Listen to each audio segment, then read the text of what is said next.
Sometimes life hands you what looks like nothing, and the whole world watches you fail. 58-year-old Eli Zook knew that feeling when he inherited his uncle's falling-down farmhouse in Lancaster County. Everyone called it worthless, rotting. Wood, rusted barrels, and soil that wouldn't grow weeds. But while fixing a broken wall, Eli found a hidden room underneath the house.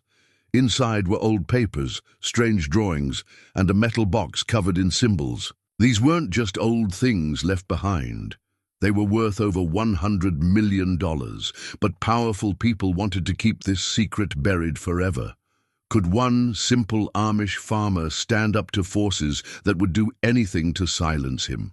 Before we jump back in, tell us where you're tuning in from. And if this story touches you, make sure you're subscribed, because tomorrow I've saved something extra special for you. The morning fog clung to the rolling hills of Lancaster County, like a gentle blessing, the kind that had greeted Eli Zook's family for generations. At 58, Eli possessed the weathered hands of a man who understood soil and seasons, whose calloused fingers could read the health of corn stalks like scripture. His beard, graying at the edges, framed a face that spoke of contentment, found in simple things. The sound of his draft horses pulling a plough, the satisfaction of a well-tended garden, the quiet evening conversations with his wife Mary on their front porch. But today, contentment felt as distant as the mountains beyond the valley. Eli stood in his kitchen, holding an envelope that had arrived 3 weeks ago, its formal legal language still as foreign to him as the English world beyond his community's borders. Uncle Samuel was dead, and somehow, impossibly, he had left Eli his property, all 47 acres of what everyone in the county knew to be the most worthless land in Pennsylvania. "The lawyer says we need to respond by Friday," Mary said, pouring coffee into Eli's favorite mug, the one their son Jacob had made in school years ago. At 55, Mary carried herself with the quiet dignity of an Amish woman who had raised 6 children and buried 2. Her graying hair pinned beneath a prayer covering that had seen countless Sunday services. "What does your heart tell you?" Eli traced the rim of his coffee cup, a habit that emerged whenever he wrestled with difficult decisions. Samuel was family, distant maybe, but family all the same. Family that chose to live among the English, Mary reminded him gently. Family that we barely knew. This was true, and it complicated everything. Samuel Zook had left the community 40 years ago, trading his suspenders for business suits, his buggy for automobiles, his faith for what the elders called worldly pursuits. He had never married, never had children, and in the rare instances when their paths crossed at funerals or weddings, he spoke to Eli with the careful politeness reserved for strangers. Yet the inheritance papers were clear. Samuel had left everything to Eli, specifically. Not to the community, not to the church, but to his nephew, who still lived by the old ways. The kitchen door opened with its familiar squeak, announcing Jacob's arrival. At 28, their youngest son had inherited Eli's steady demeanor and Mary's practical wisdom. He worked his own small farm just down the road, but still joined his parents for morning coffee when the mood struck him. "Dad's been staring at that paper for 3 weeks, Jacob said, kissing his mother's cheek before settling into his childhood chair. "Maybe it's time to go see what Uncle Samuel actually left us." "You know what people are saying," Mary said, her voice carrying the weight of community gossip that traveled faster than news in their close-knit world. "They're calling it Samuel's last joke on the family." Eli had heard the whispers, of course, at the general store, at church, during barn raisings and community meals. Everywhere he went, people spoke in hushed tones about Samuel's property. The farmhouse had been empty for 5 years, ever since Samuel moved to a retirement home in Lancaster City. The structure was reportedly falling apart, the land too rocky and poorly drained for decent crops, and the whole property littered with rusted machinery and abandoned projects that spoke of a man who had lost his way. 47 acres of headache is how Bishop Stoltzfus had described it after the funeral. Samuel always was too proud to admit when he'd made a mistake. But Eli remembered something different about Samuel. a memory from childhood that he had never shared with anyone. He was perhaps 8 years old, visiting his grandparents' house, when Samuel, then maybe 16, had shown him a wooden toy he had carved. It was a tiny plough, perfect in every detail, with miniature horses that actually moved when you pushed the implement forward. "Every piece of wood has something beautiful inside," Samuel had told him. "You just have to care enough to find it." Eli wondered if the same might be true for land. "The attorney said the taxes are current," he said finally. Samuel kept everything legal and proper, even if he couldn't keep the place up. Mary refilled his coffee without being asked, a gesture of support that spoke louder than words. After 34 years of marriage, she knew when her husband's mind was made up, even before he knew it himself. "When do we go look at it?" she asked. "We?" Eli raised an eyebrow. "You think I'm letting you make a decision about 47 acres? Without seeing it for myself, I've been married to you long enough to know that look in your eyes. You're going to accept this inheritance, whether it makes sense or not." Jacob laughed, the sound warming the kitchen like sunshine. "She's got you figured out, Dad. And she's right. If we're going to be saddled with Samuel's mistake, we might as well know what we're dealing with." The drive to Samuel's property took them through the heart of Amish country, past farms, where Eli could identify the families by their barn styles and the breed of horses grazing in their pastures. Mary sat beside him in their buggy, while Jacob followed in his own rig, both men having agreed that they might need to transport more than one load of whatever they found. As they turned down the lane leading to Samuel's farmhouse, Eli felt his stomach drop. The reports had not been exaggerated. The two-story structure sagged like an old man's shoulders, its white paint peeling away in long strips that fluttered in the breeze like surrender flags. Several windows were boarded up with plywood, and the front porch had partially collapsed, leaving a gap-toothed smile of broken boards. The yard was worse than Eli had imagined. Rusted barrels sat in haphazard clusters, some tipped over and spilling unknown contents into soil that looked more grey than brown.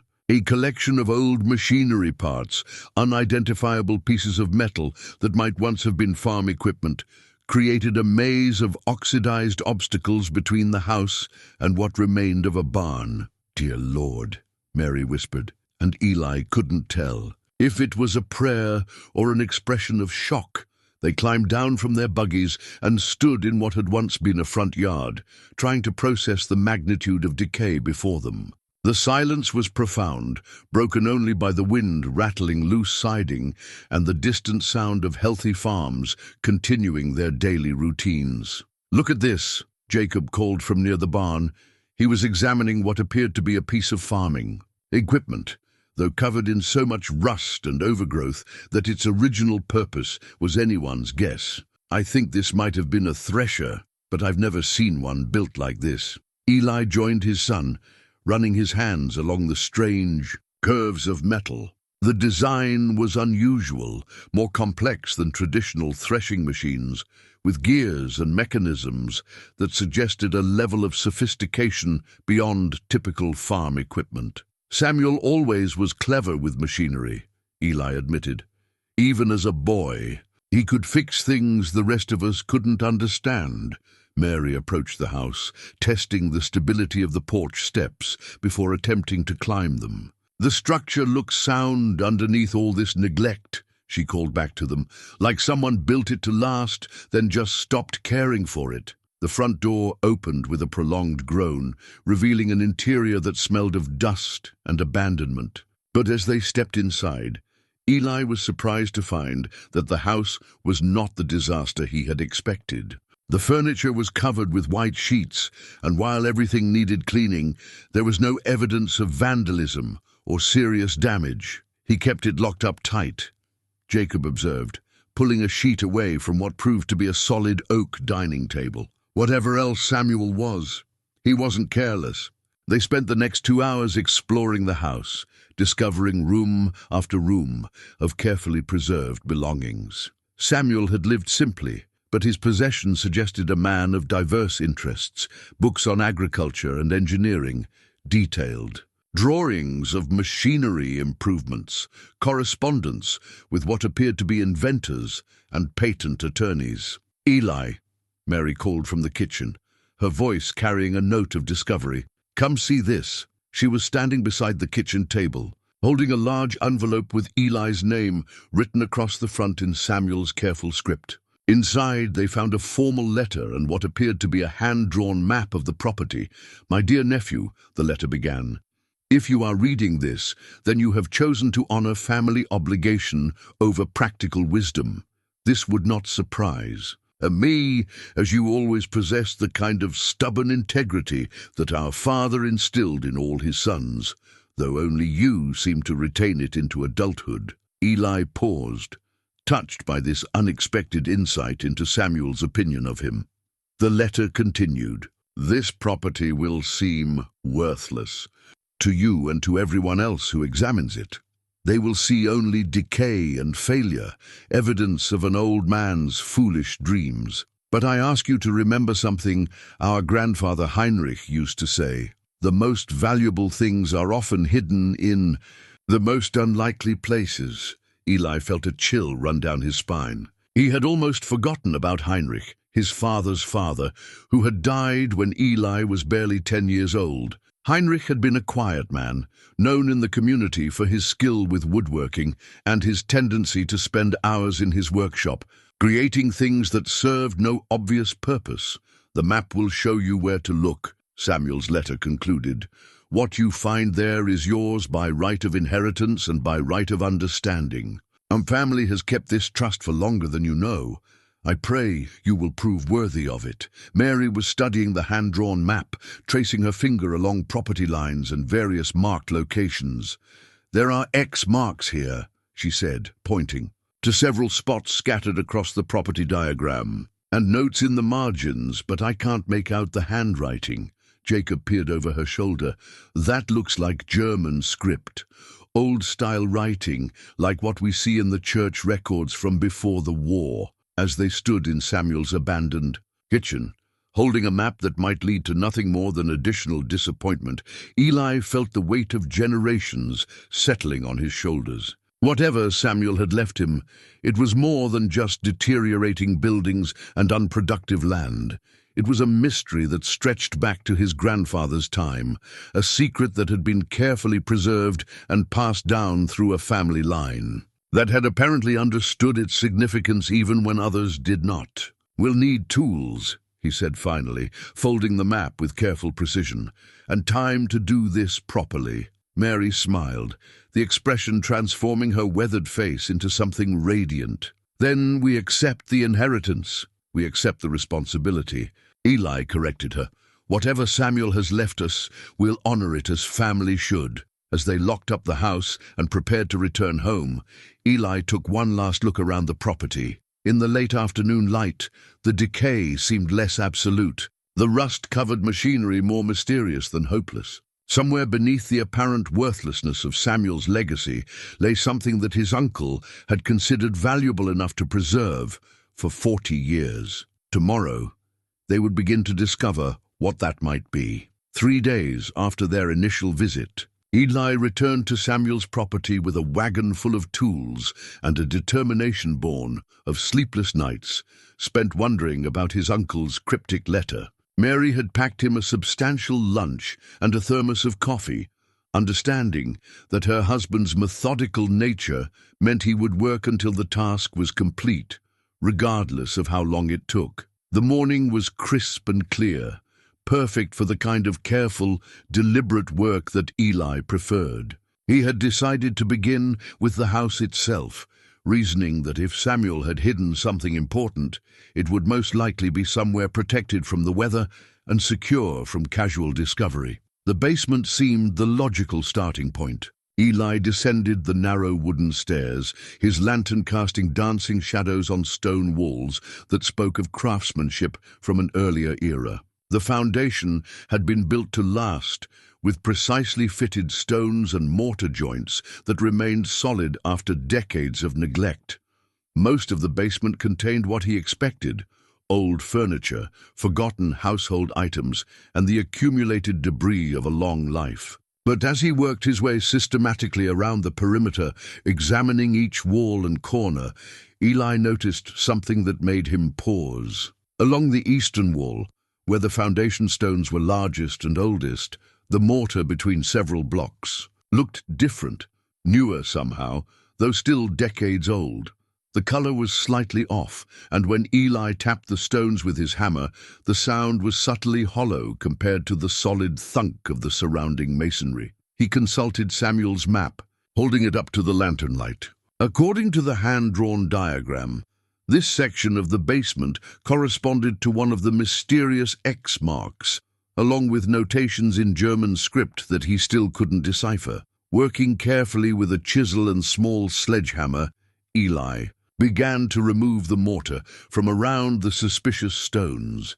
The work was tedious, requiring patience and precision to avoid damaging whatever might lie beyond. As each joint loosened, he became increasingly convinced that these stones had been deliberately placed as a barrier rather than original foundation work. The first stone came free with surprising ease once the mortar was fully removed, revealing not solid earth behind it, but darkness.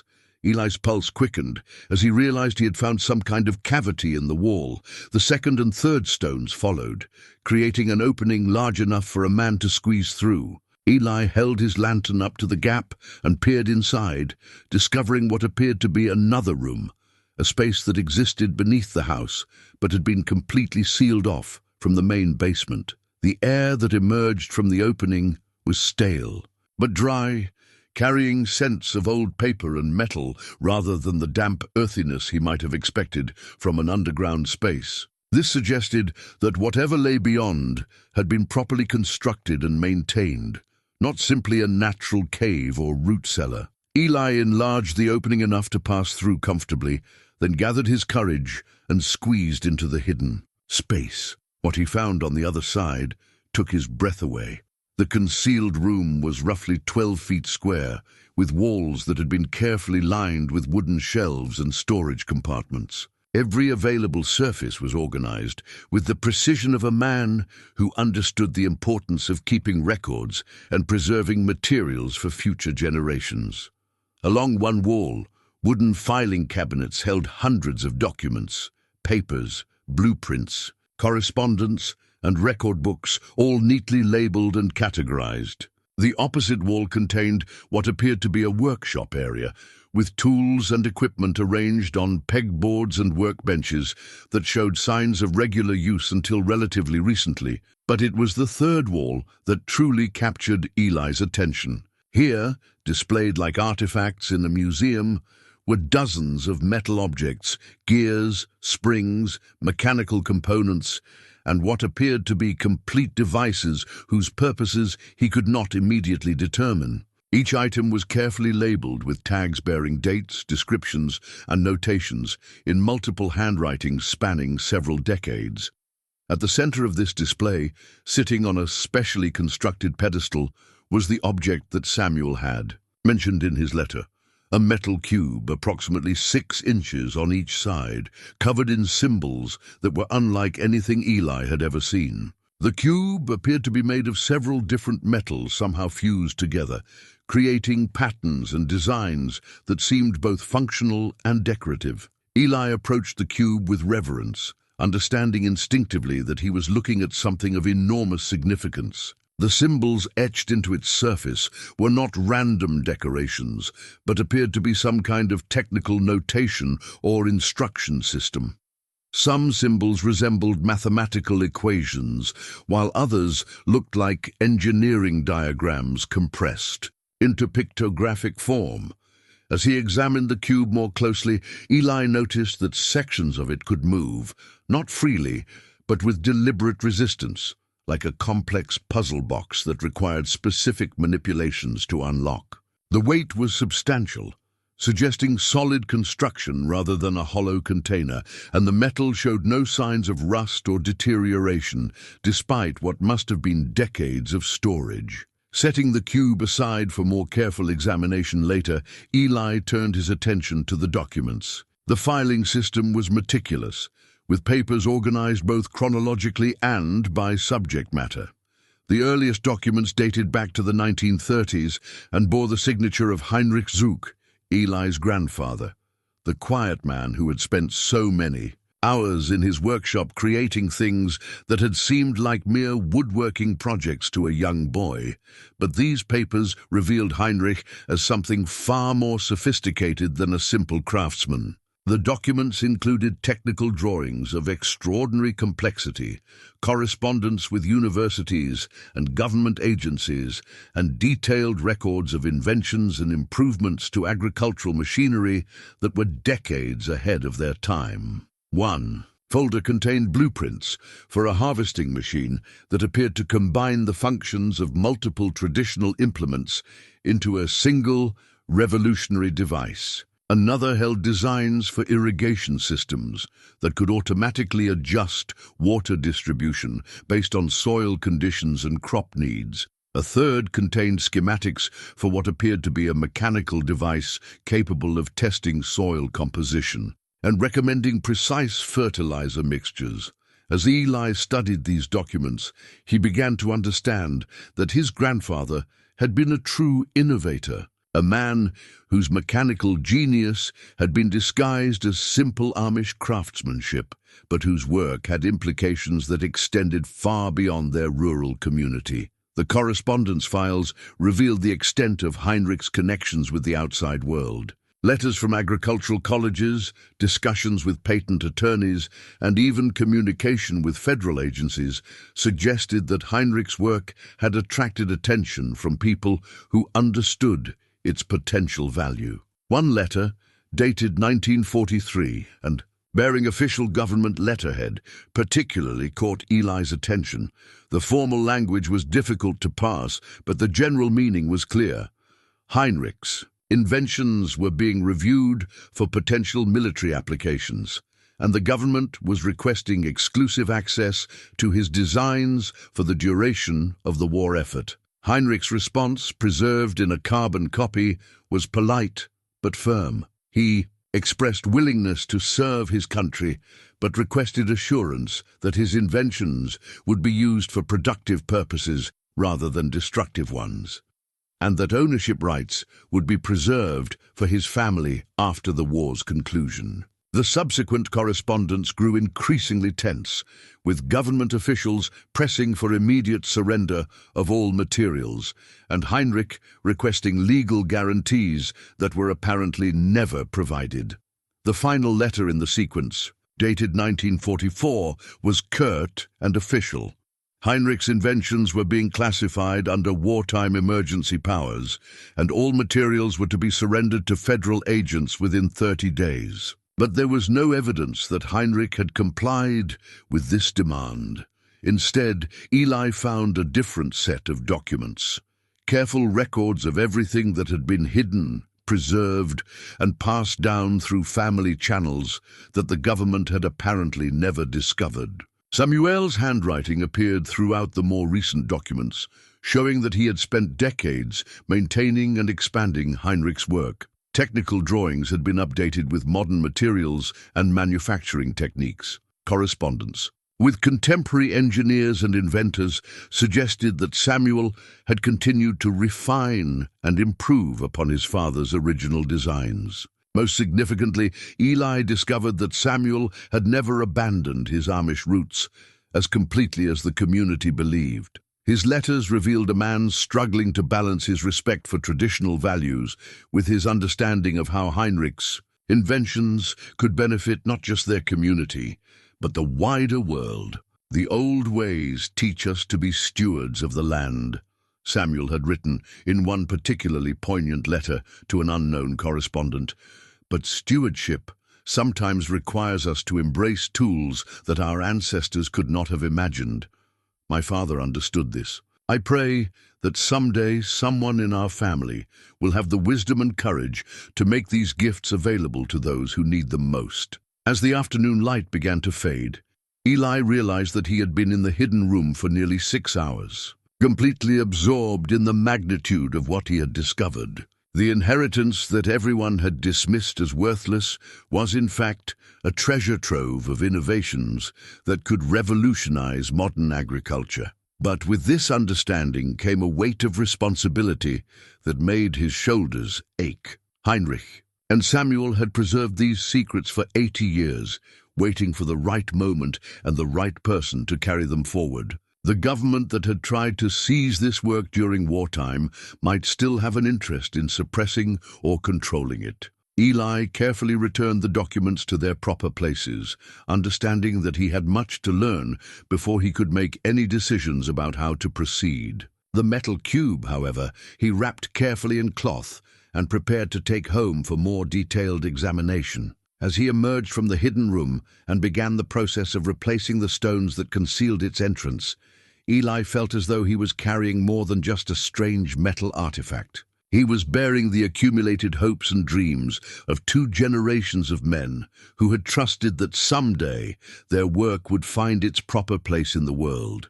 The question that haunted him as he drove home through the gathering dusk was whether he possessed the wisdom and courage that Samuel had prayed for, or whether he was simply the next keeper of secrets that might be too dangerous to reveal. The metal cube sat on Eli's kitchen table like a puzzle demanding to be solved, its strange symbols catching and reflecting the morning light in patterns that seemed to shift with each change of perspective. Mary had prepared breakfast around it, working carefully to avoid disturbing what she now understood to be far more than an unusual family heirloom. "You were up half the night studying those papers," she observed, setting a plate of eggs and bacon beside the stack of documents Eli had brought home from the hidden room. "What have you learned?" Eli rubbed his tired eyes, trying to organize thoughts that had kept him awake until nearly dawn. "My grandfather was not the simple woodworker we thought he was.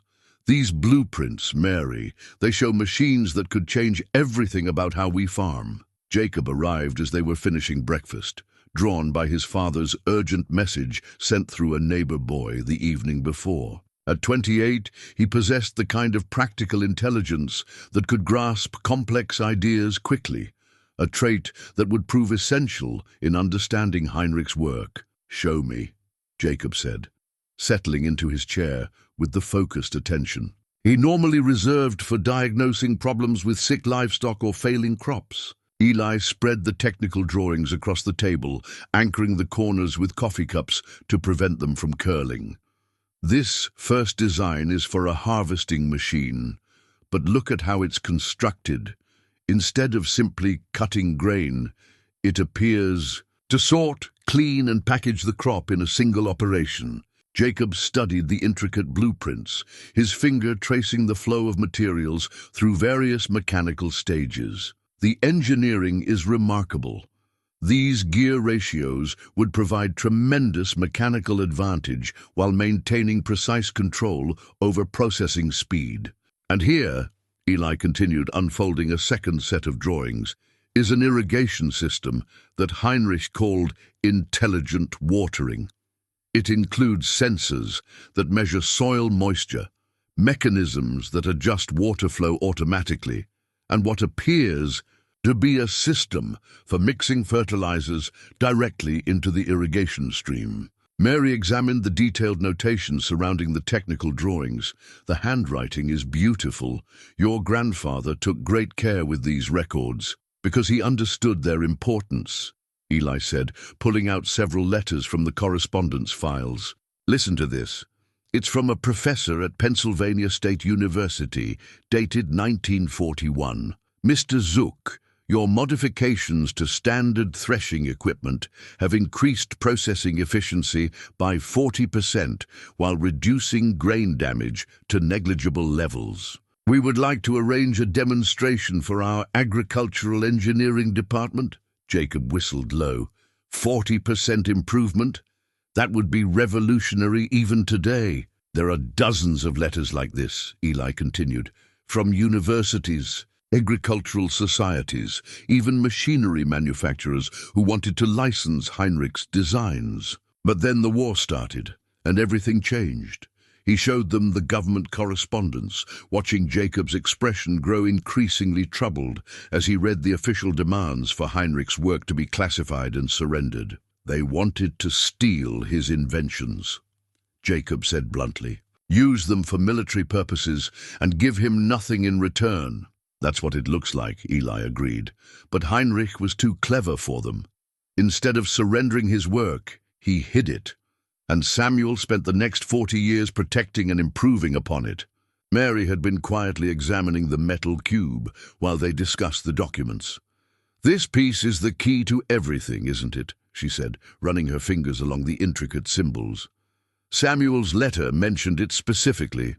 Eli nodded, lifting the cube to catch the morning light. "I think it contains the essential components or instructions for Heinrich's most important invention, but I can't determine how it opens or what it's supposed to reveal." "Have you tried moving the panels?" Jacob asked, accepting the cube from his father.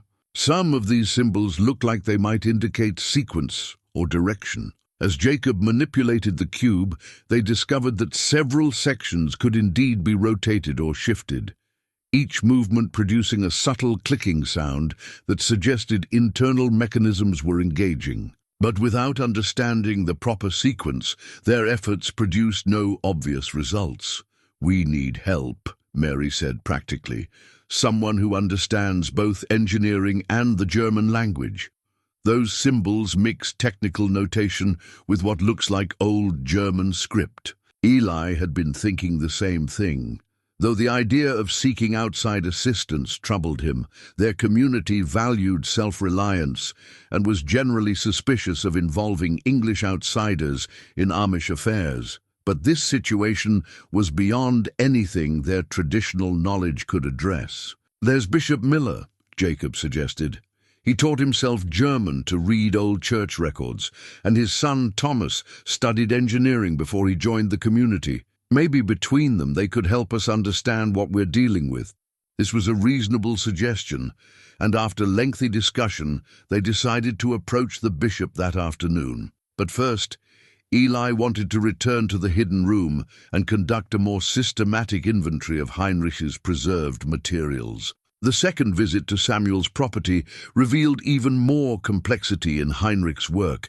With better lighting and more time to examine everything carefully, Eli discovered that the workshop area contained not just tools, but partially completed devices that appeared to be prototypes of the machines described in the blueprints. One workbench held what looked like a scaled-down version of the automatic harvesting machine, built with the precision of a clockmaker, but incorporating innovations that no clockmaker would have conceived. Miniature gears meshed with tiny chains, and pulleys, creating mechanical relationships that seemed to multiply force and control movement in ways that defied Eli's understanding of. Traditional machinery. Another bench contained components for the intelligent irrigation system, metal sensors designed to be buried in soil, valve mechanisms that could open and close based on external signals, and mixing chambers that could blend different liquid solutions in precise proportions. But it was the third workbench that provided the most startling discovery. Here, Heinrich had been working on what the blueprints called a soil composition analyzer, a device that could test earth samples and provide detailed information about mineral content, acidity levels, and fertility indicators. The prototype was nearly complete, lacking only what appeared to be a crucial central component, a component whose shape and size exactly matched the mysterious metal cube. "Dear Lord," Eli whispered, understanding finally dawning. The cube wasn't just a storage device or a puzzle to be solved. It was an essential part of Heinrich's most sophisticated invention, a machine that could revolutionize farming by providing precise scientific analysis of soil conditions. He carefully removed the cube from his jacket and examined the prototype analyzer, looking for the place where it might fit. Near the center of the device, he found a precisely machined opening that matched the cube's dimensions perfectly. With hands that trembled slightly from anticipation, Eli inserted the cube into its designated position. The fit was exact, and As the cube settled into place, they heard a series of mechanical clicks as internal mechanisms engaged and aligned. Suddenly, the prototype came to life. Not with electrical power, the device was entirely mechanical, but with the smooth, purposeful movement of precision machinery responding to its controlling element. Gears turned, levers moved, and measurement devices shifted into active positions. Eli stared in amazement at the fully functioning soil analyzer, understanding that he was looking at agricultural technology that was decades ahead of anything currently available. This single device could provide farmers with information that would allow them to optimize crop selection, fertilizer application, and planting strategies in ways that could dramatically increase both yield and sustainability. But with this understanding came the sobering realization that Heinrich's inventions were far more valuable than he had initially imagined. If this prototype was representative of the other designs hidden in the room, then the economic potential was staggering, potentially worth the hundreds of millions that Samuel had hinted at in his letters. As Eli carefully removed the cube from the analyzer and prepared to leave, he noticed something else that made his pulse quicken. Tire tracks in the lane outside Samuel's property, fresh tracks that had not been there during his previous visits. Someone else had been to the property recently, someone with a vehicle, driving slowly and deliberately, as if surveying the area. Rather than simply passing through, Eli locked the house carefully and made sure the basement entrance showed no signs of his activities. But as he drove home, he couldn't shake the feeling that his discovery of Heinrich's secrets had somehow attracted attention from people who might have their own interest in keeping those secrets buried or claiming them for themselves. Bishop Miller's weathered hands moved across Heinrich's blueprints with the reverence of a man who had spent decades deciphering ancient texts, his reading glasses perched on the end of his nose as he examined the intricate technical drawings spread across his kitchen table. At 73, the bishop had served their community for over 30 years, guiding them through challenges both spiritual and practical, with wisdom earned through experience rather than formal education. "These are not the work of a simple craftsman," he said finally, his voice carrying a note of profound respect. "Your grandfather possessed a gift that few men are blessed with, the ability to see solutions where others see only problems." His son Thomas, now 45 and a master carpenter who had returned to the Amish faith after completing engineering studies in his youth, leaned over the drawings with professional interest. "The mathematics alone are extraordinary.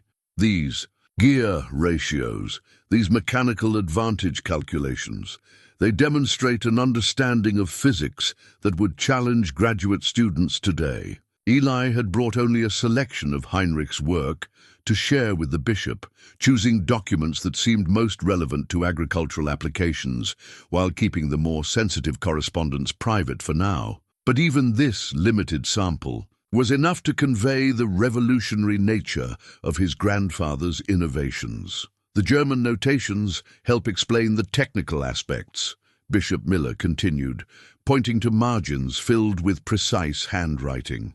Heinrich was documenting not just what his machines would do, but how they would do it, and why his approaches were superior to existing methods. Thomas had been studying the soil analyzer blueprints with particular interest. "This design incorporates principles of mechanical engineering that weren't widely understood until decades after your grandfather conceived them. The sensor mechanisms, the precision measurement systems, this represents a level of sophistication that professional engineers today would find challenging to reproduce." Mary, who had accompanied Eli to the bishop's house, asked the question that had been troubling all of them. If Heinrich's work was so advanced, why was it never developed? Why did it remain hidden all these years? The bishop exchanged a meaningful look with his son before responding, "Because brilliance without proper timing can be dangerous. Your grandfather lived through a period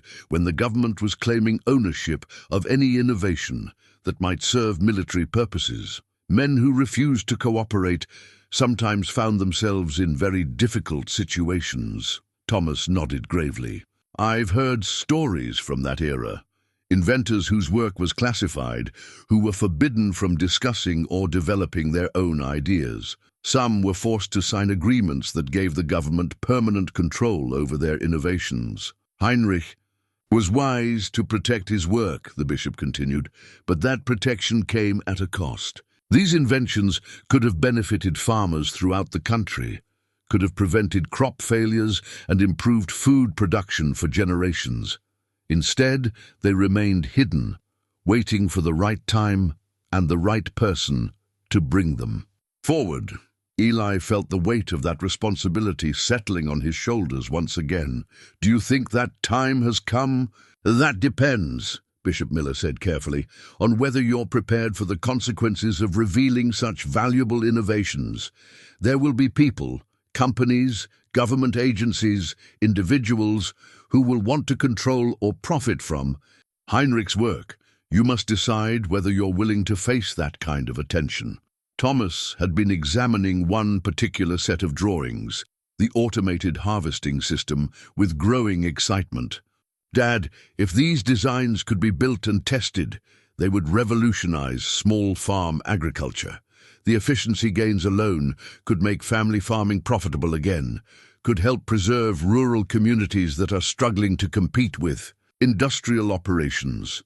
This was exactly what Eli had been hoping to hear, but it also raised new questions about how to proceed. What would it take to build a working prototype? Materials, precision machining, and someone who understands both. The engineering principles and the agricultural applications, Thomas replied. It's not a simple project, but it's definitely possible with today's manufacturing capabilities.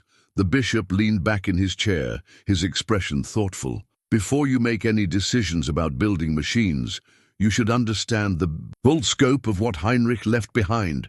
Have you examined all of his papers, inventoried everything he preserved?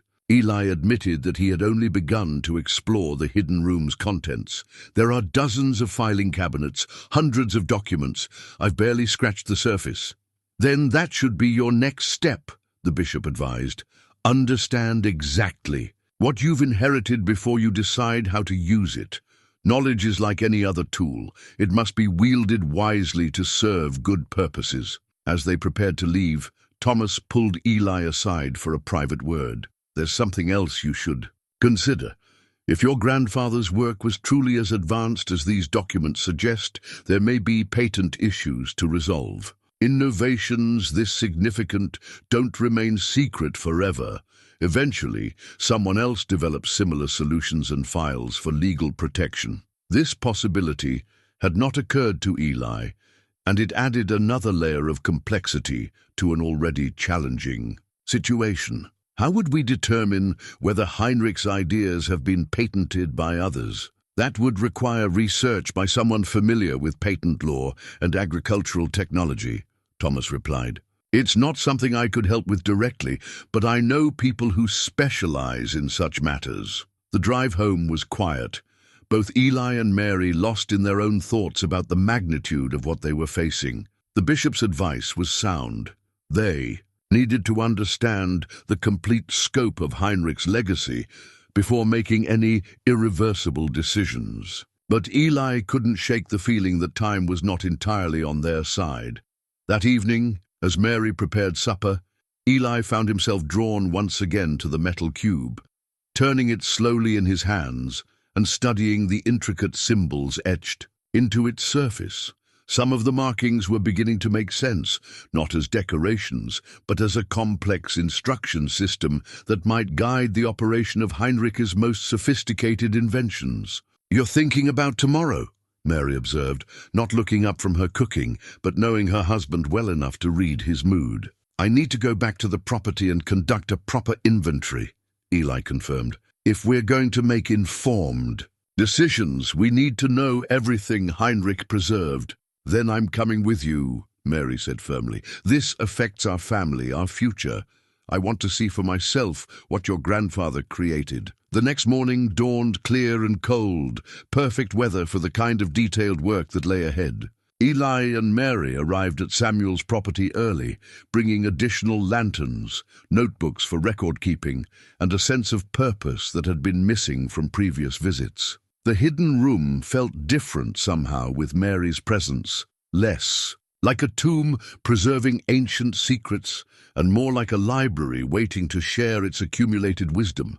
They worked methodically, with Mary cataloguing documents, while Eli examined the mechanical prototypes and components. What they discovered exceeded even Eli's growing expectations. Heinrich's preserved work included not just agricultural innovations, but improvements to existing machinery that could be applied across multiple industries. Water pumps that operated more efficiently, power transmission systems that reduced energy loss, even early concepts for what appeared to be renewable energy generation using wind and water flow. "Look at this," Mary called, holding up a folder, filled with correspondence. "These are letters from inventors and engineers from across the country.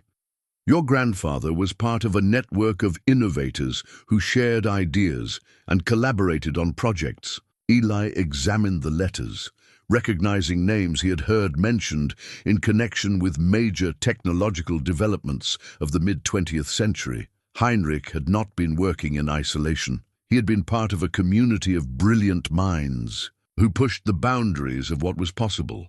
But among the collaborative correspondence, they also found evidence of something more troubling. Several letters referenced government pressure on inventors to surrender their work for military applications, and there were accounts of researchers who had refused such demands, facing legal harassment and professional ostracism. One letter, from a colleague in Ohio, was particularly sobering. "Heinrich, my friend, I fear we have attracted the wrong kind of attention. Federal agents visited my workshop last week, asking detailed questions about our correspondence and demanding to examine my recent work. I have decided to suspend all development activities until this situation resolves itself." The letter was dated 6 months before Heinrich's final correspondence with government officials, suggesting that the pressure on innovative minds had been building steadily throughout the war years. They were systematically targeting anyone whose work might be valuable, Mary said, her voice reflecting both anger and sadness. Treating brilliant men like criminals for having the audacity to create solutions to important problems. As they continued their inventory, they discovered something that made the government's interest even more understandable. Hidden in a sealed envelope marked "for family only" were documents showing that Heinrich had successfully tested several of his inventions on their own farm, achieving yield increases that were nothing short of revolutionary. The automated harvesting system had reduced labor requirements by 60%, while actually improving the quality of grain processing. The intelligent irrigation system had increased crop yields by 40%, while reducing water consumption by 30%. The soil analyzer had enabled precise fertilizer application that eliminated waste while optimizing plant nutrition. These results would transform agriculture, Eli said, staring at test data that proved Heinrich's innovations were not just theoretical concepts, but practical solutions that had been proven to work. "And now you understand why powerful people wanted to control them," Mary replied, her hand resting on a stack of government correspondence that documented increasingly aggressive attempts to claim Heinrich's work. As they prepared to leave that afternoon, Eli noticed something that made him pause. The fresh tire tracks he had observed during his previous visit had been joined by others. Multiple vehicles had visited the property recently, some parking for extended periods based on the depth of impressions in the soft ground. More concerning, there were footprints leading from the vehicles to various points around the property, including areas near the house foundation where someone appeared to have been examining the structure carefully. "We're not the only ones interested in Samuel's inheritance," Eli told Mary, pointing out the evidence of surveillance. "Someone else knows about this property and is taking a very close look at what might be hidden here." Mary studied the tracks. with the practical eye of someone who had spent decades reading signs in nature. These are from different vehicles, probably different visits. And look here, some of these footprints are from work boots, but others are from dress shoes, not farmers or construction workers. As they drove home, Eli realized that their careful research phase was drawing to a close. Heinrich's innovations were indeed revolutionary, potentially worth enormous sums of money, and apparently still of interest to people with the resources to conduct professional surveillance. The question was no longer whether Heinrich's work was valuable, but whether Eli could protect it long enough to ensure it served the purposes his grandfather had intended, helping farmers and improving food production, rather than enriching corporations or advancing military objectives that contradicted their family's values. The law office of Carter and Associates occupied a modest brick building in Lancaster City, far removed from the rural peace of Eli's farm, but representing expertise that had become essential to understanding Heinrich's legacy. Attorney Rebecca Carter, a sharp-eyed woman in her 50s who specialized in intellectual property law, studied the patent documents spread across her conference table with the focused attention of someone encountering something truly extraordinary.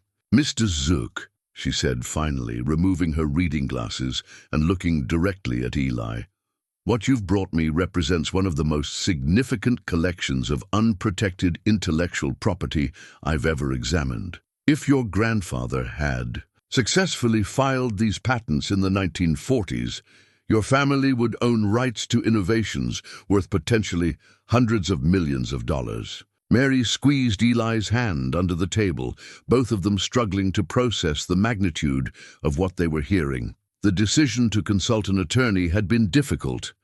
Their community generally preferred to handle disputes through internal mediation rather than involving the English legal system. But the complexity of patent law and the potential value of Heinrich's work had made professional advice necessary. "The challenge," Attorney Carter continued, "is that some of these innovations have been independently developed and patented by others over the intervening decades.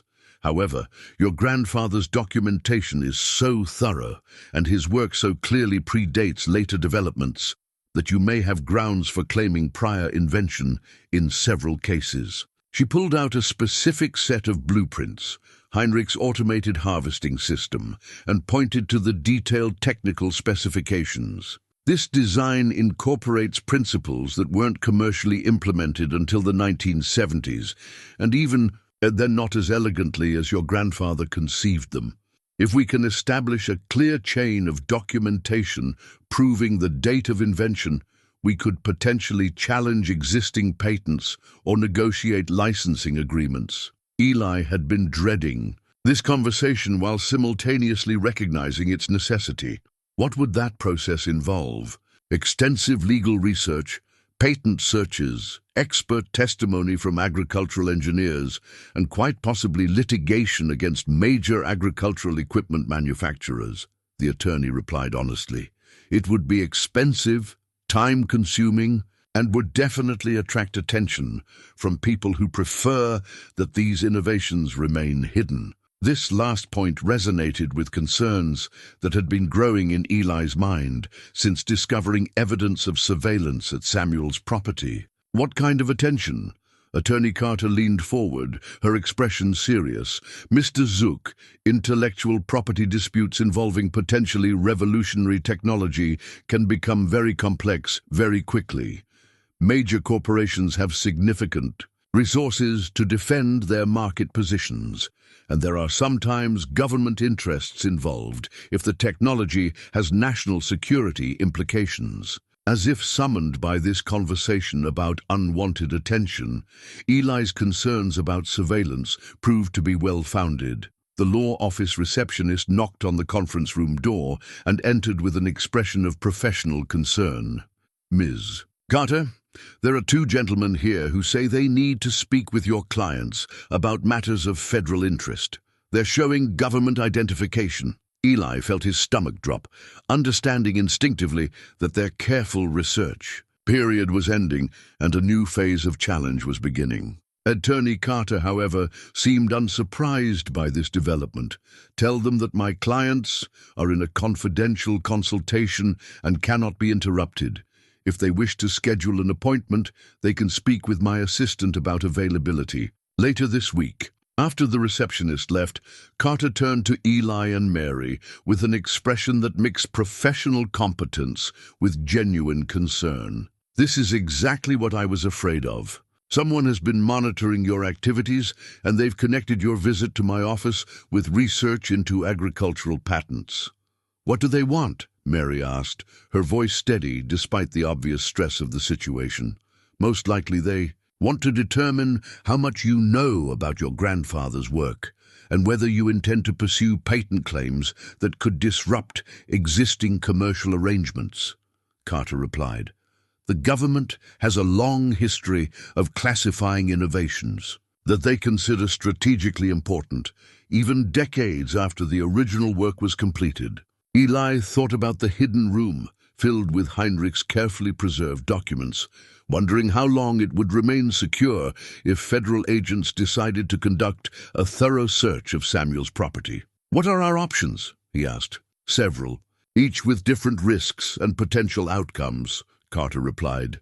You could surrender all materials to the government, accepting whatever compensation they offer and agreeing to confidentiality restrictions. You could fight for your rights through the patent system, which would be expensive and public but might establish legitimate ownership. Or you could find a middle path, selective development of the most beneficial innovations while avoiding those that might trigger national security concerns. Before Eli could respond, the receptionist returned with a business card and a message. The gentleman left this and said they would be in touch to arrange a meeting at your convenience.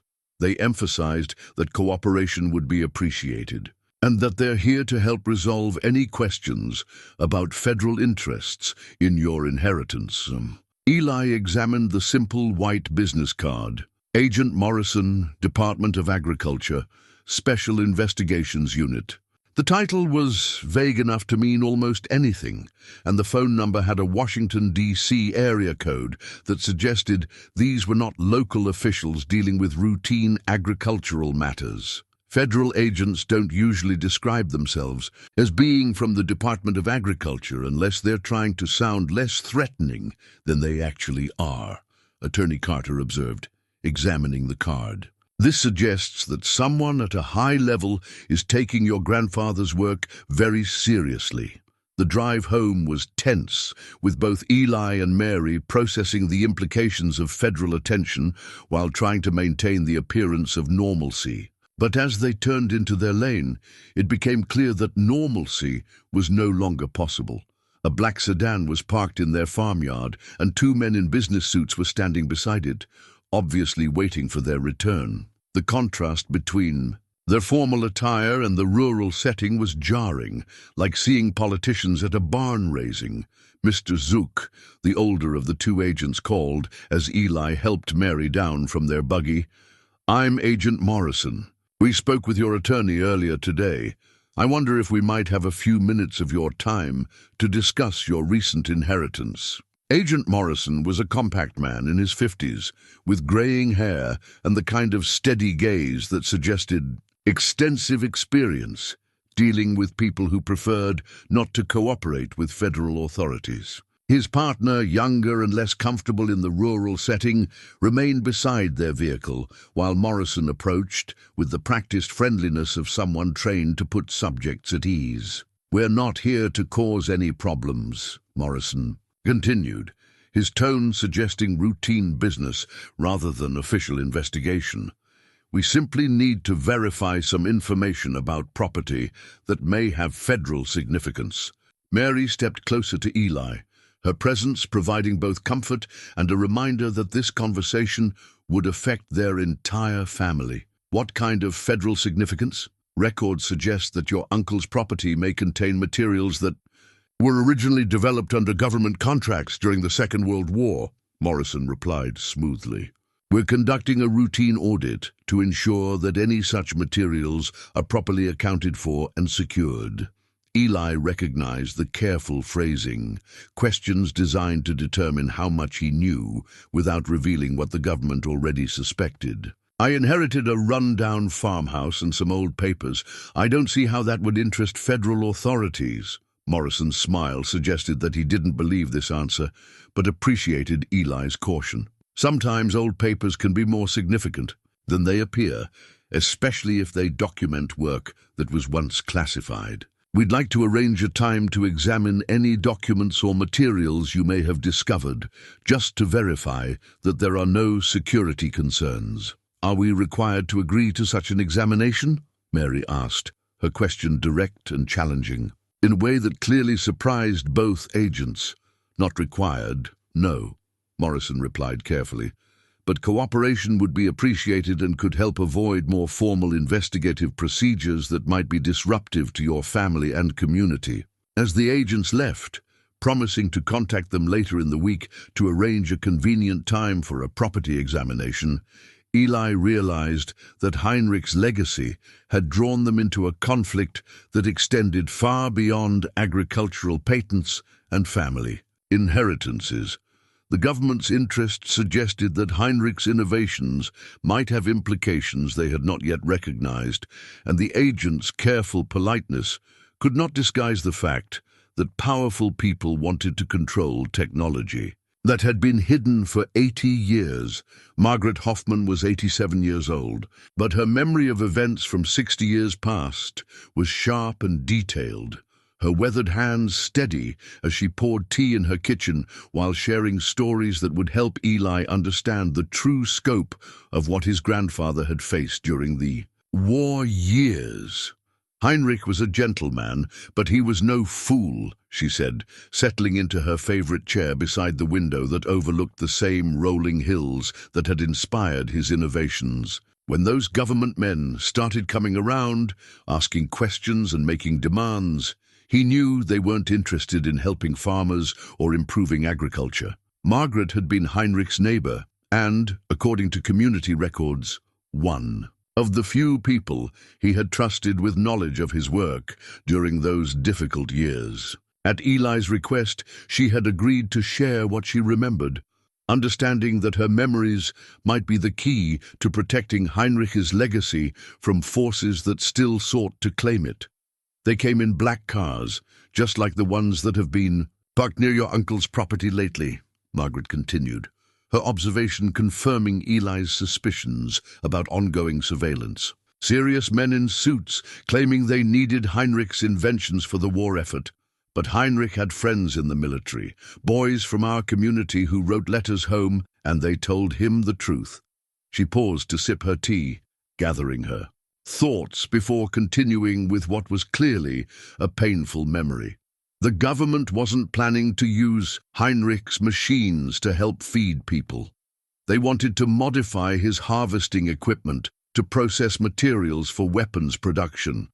They wanted to turn his irrigation systems into delivery mechanisms for chemicals that would poison enemy crops. This revelation struck Eli like a physical blow. Heinrich's innovations, designed to improve food production and reduce agricultural labor, had been targeted for conversion into instruments of war, exactly the kind of misuse that would have horrified a man committed to peaceful principles. Is that why he hid everything? Eli asked. To prevent his work from being turned to destructive purposes? Margaret nodded gravely. Heinrich spent months preparing. He built that secret room under Samuel's house, moved all his important papers and prototypes there, and then reported to the government agents that his workshop had been destroyed in a fire, along with all his designs and equipment. But there was no fire, Mary said, understanding the deception. Oh, there was a fire, Margaret replied with a slight smile. Heinrich burned his old workshop to the ground, but not before removing everything of value. The government investigators found exactly what he wanted them to find: ashes and ruins that supported his story about accidental destruction of his work. Eli felt a surge of pride in his grandfather's courage and cleverness, but also a growing concern about what this history meant for his current situation. Did the government believe his story? Officially, yes, but Heinrich knew they remained suspicious. That's why he asked Samuel to maintain the deception, to live as if the family had lost everything in the fire and had no connection to advanced agricultural research. This explained Samuel's apparent abandonment of Amish traditions and his move into the English world. Not a rejection of family values, but a calculated strategy to protect Heinrich's work while maintaining the appearance that the Zook family had no hidden technological assets. Samuel sacrificed his relationship with the community to protect our grandfather's legacy, Eli said, finally understanding the full scope of his uncle's dedication. Samuel was a hero, Margaret confirmed. For 40 years he lived apart from everything he loved, maintaining that secret room, preserving and improving Heinrich's work, waiting for the right time to pass it on to someone who could use it properly. As they prepared to leave Margaret's house, she pressed a small wooden box into Eli's hands. Heinrich gave this to me before he destroyed his workshop, asking me to keep it safe until someone from the family came looking for answers. I think that time has come. Inside the box, wrapped in oiled cloth that had protected it for decades, was a leather journal filled with Heinrich's handwriting. But unlike the technical documents hidden in Samuel's cellar, this journal was personal, a record of his thoughts, fears, and hopes during the most challenging period of his life. I have spent my entire adult life creating tools to help farmers grow food more efficiently. One entry began. The idea that these same tools could be perverted into instruments of destruction keeps me awake at night, praying for wisdom to know how to proceed. Another entry, dated shortly before the supposed workshop fire, revealed the full extent of Heinrich's moral struggle. The agents have made it clear that cooperation is not optional. If I surrender my designs, they will be classified and used for purposes I cannot support. If I refuse, they have legal mechanisms to seize everything anyway, and I will lose all influence over how my work is applied. The journal's final entries detailed Heinrich's decision to fake the destruction of his work and the elaborate preparations required to maintain the deception. But the last page contained a message that seemed directed at future generations. I pray that someday, when wiser minds prevail and peaceful purposes guide human innovation, these tools will find their proper place in serving those who work the land in harmony with God's creation. That evening, as Eli studied Heinrich's journal by lamplight, Mary voiced the concern that had been growing in both their minds. The government agents who visited today, they're not going to be satisfied with our claims about finding only old papers and rusty farm equipment. No, Eli agreed. Agent Morrison was too knowledgeable, too prepared. Someone has told them exactly what to look for. Their conversation was interrupted by Jacob's urgent arrival, his face grim as he delivered news that confirmed their worst fears. Dad, someone broke into Samuel's house last night. Mrs. Fisher saw lights moving around inside after midnight, but by the time her husband walked over to investigate, whoever it was had gone. Was anything taken? Mary asked. That's what's strange, Jacob replied. Mrs. Fisher said the lock on the front door was picked, not broken, and everything inside looked exactly the same as before. But whoever was there spent hours in the house, searching carefully without disturbing anything, obviously. Eli felt a chill run down his spine. Professional searchers who could pick locks without leaving obvious evidence and conduct thorough investigations without creating obvious signs of disturbance were not casual burglars. They were people with training and resources, people who knew exactly what they were looking for. They found the basement entrance, Eli said, certain of this conclusion despite having no direct evidence. They know about the hidden room, which means, Mary added, that our time for quiet research and careful decision-making is over. Whatever we're going to do with Heinrich's legacy, we need to do it quickly. As if to emphasize this point, headlights appeared in their lane, moving slowly and deliberately toward their house. Eli blew out the lamp and moved to the window, watching as a familiar black sedan parked in their farmyard. Agent Morrison stepped out. But this time he was not alone. 3 additional agents emerged from the vehicle, their professional demeanor and coordinated movement suggesting that this was not a casual follow-up visit. "Mr. Zook," Morrison called through the darkness, his voice carrying clearly across the yard. "We need to talk. Tonight. We have information about your inheritance that requires immediate attention." Eli realized that Heinrich's 80-year-old deception was finally failing, and that the peaceful resolution he had hoped for was no longer possible. The government had apparently discovered the truth about Samuel's property, and they were no longer interested in polite requests for cooperation. The time for hiding Heinrich's legacy was over, but the battle for controlling its future was just beginning. The documents that Agent Morrison spread across Eli's kitchen table changed everything he thought he understood about his grandfather's relationship with the federal government, revealing a truth so different from family legend that Eli struggled to process its implications. "Your grandfather wasn't a victim of government oppression, Mr. Zook," Morrison said, his tone patient but firm as he opened a thick file folder bearing official seals and classification stamps. "Heinrich Zook was a paid contractor for the United States Department of Agriculture's Advanced Research Division, working under a classified program to develop revolutionary farming technology that could ensure American food security in the post-war era." The first document Morrison presented was a formal contract dated March 1943, bearing Heinrich's signature alongside those of federal officials. The language was complex, but the basic terms were clear.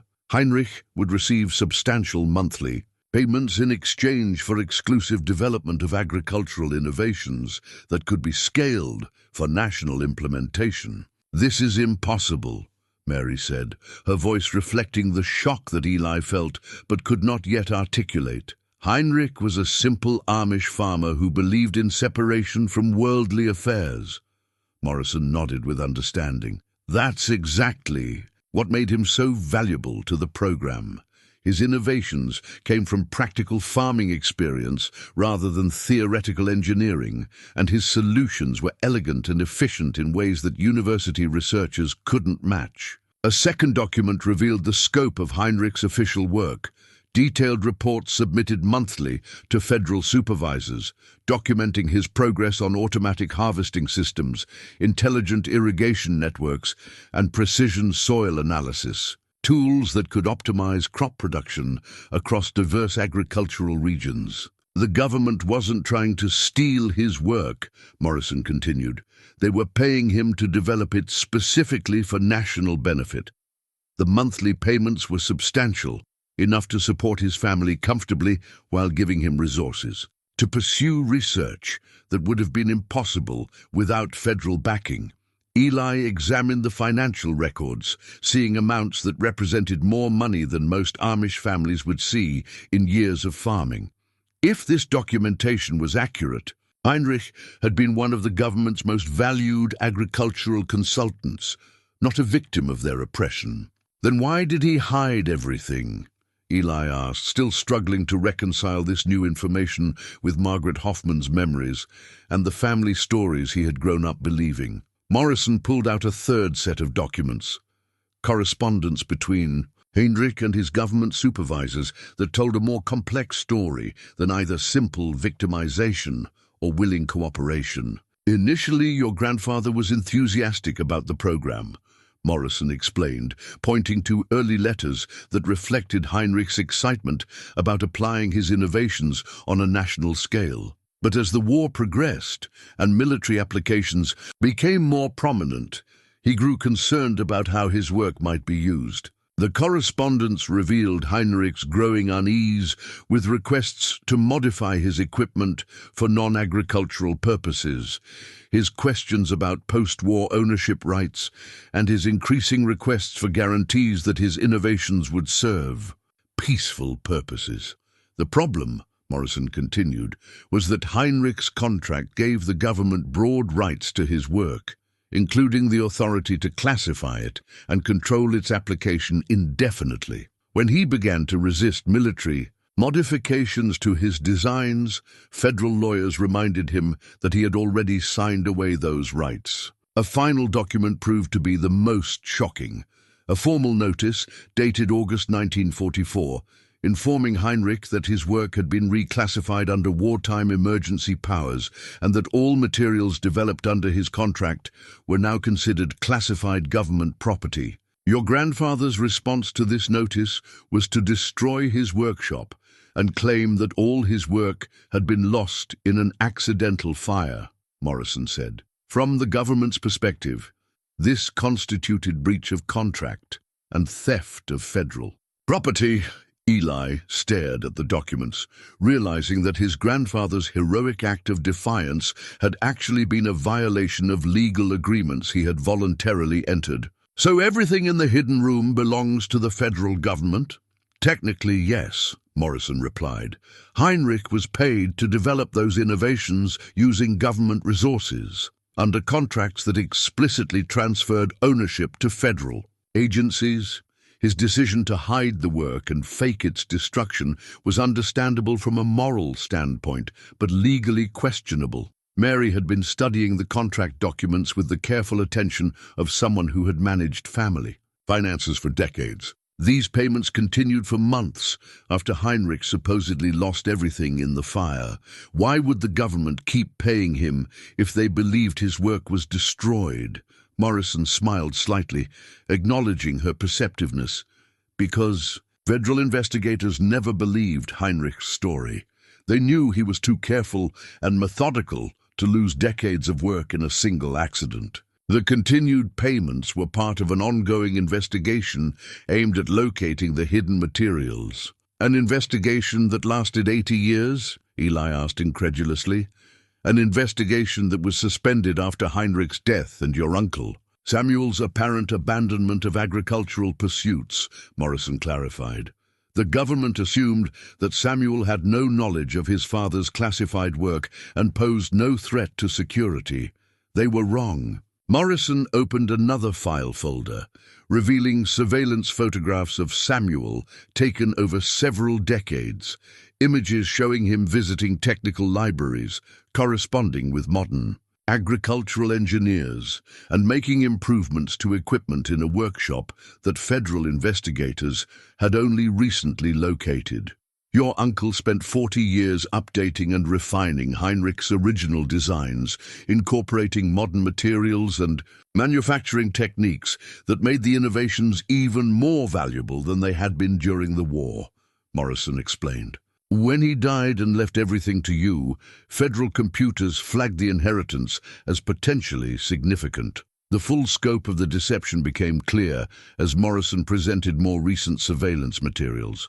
Photographs of Eli entering and leaving the property, records of his visits to patent attorneys and conversations with community leaders, even transcripts of discussions that must have been recorded through hidden listening devices. We know about the hidden room, Mr. Zook.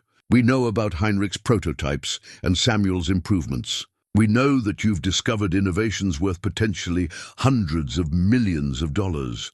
Innovations that were developed using federal resources under legal contracts that are still binding. Eli felt the walls closing in around him, understanding. Finally, that his grandfather's moral courage had created a legal trap that might destroy everything Heinrich had hoped to preserve. What do you want from us? Resolution, Morrison replied simply. Heinrich's work has enormous potential to benefit American agriculture and global food security. The government has no interest in suppressing beneficial innovations, but we do need to ensure that classified materials are handled appropriately. He pulled out a final document, a proposed settlement agreement that would acknowledge federal ownership of Heinrich's original work, while granting Eli licensing rights that could provide substantial compensation for his family.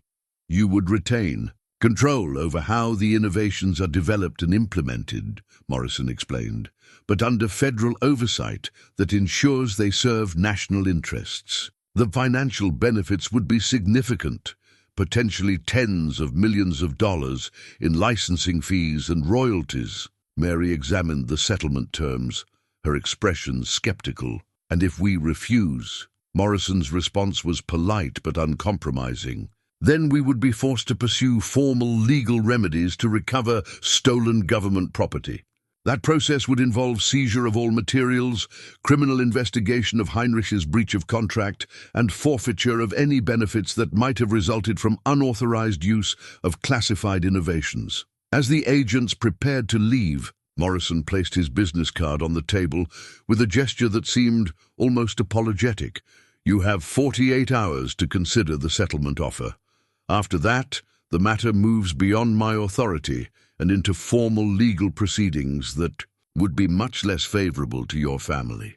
After the agents left, Eli and Mary sat in stunned silence, processing the revelation that everything they thought they knew about Heinrich's heroic resistance to government oppression had been based on incomplete information. "Was our grandfather a hero or a thief?" Eli asked finally, the question reflecting his confusion about how to interpret Heinrich's actions in light of this new information. "Maybe he was both," Mary replied thoughtfully. "Maybe he started as a patriotic contributor to national defense and became a moral resistor when he realized his work was being perverted.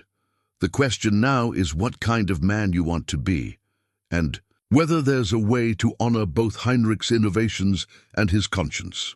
Eli understood that the next 48 hours would determine not only his family's financial future, but whether Heinrich's 80-year effort to preserve beneficial technology for peaceful purposes would ultimately succeed or fail. The barn had stood on Samuel's property for over a century, its weathered timbers and fieldstone foundation appearing unremarkable to casual observers. But Heinrich's coded journal had contained specific references to a workshop beneath the old barn, and Eli's careful measurement of the building's interior versus its exterior dimensions revealed a discrepancy that could only be explained by hidden space. Working by lantern light in the pre-dawn darkness, Eli and Jacob searched for the entrance that Heinrich's notes suggested should exist. The journal's cryptic references to the cornerstone that remembers and the place where Isaac rested his plow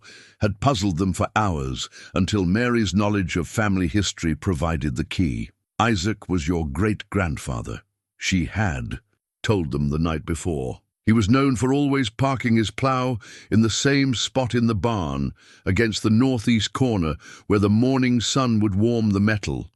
Now, examining the northeast corner by lantern light, Eli found what appeared to be an ordinary fieldstone that formed part of the barn's foundation. But when pressed in a specific sequence suggested by Heinrich's notes, the stone shifted slightly, triggering a mechanism that caused a section of the barn floor to swing away like a trapdoor. Below lay Heinrich's true workshop, not the modest woodworking space that had been destroyed in the supposed fire, but a sophisticated laboratory and manufacturing facility that had been carefully concealed for 80 years. The space was larger than the hidden document room beneath the house, with high ceilings that accommodated equipment too tall and complex to be stored anywhere else. At the center of the workshop, covered with canvas tarps that had protected it for decades, stood Heinrich's masterpiece, a fully functional prototype of his automated harvesting system.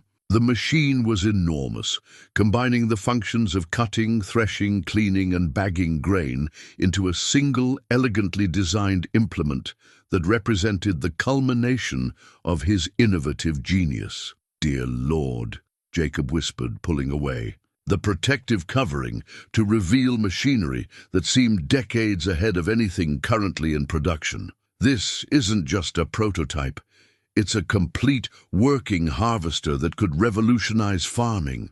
Eli examined the machine with growing amazement, recognizing design elements from the blueprints, but seeing them implemented with a precision and attention to detail that exceeded even his elevated expectations. Every component was perfectly machined, every joint precisely fitted, every mechanism designed for both efficiency and durability. But as impressive as the harvester was, it represented only one part of Heinrich's preserved legacy.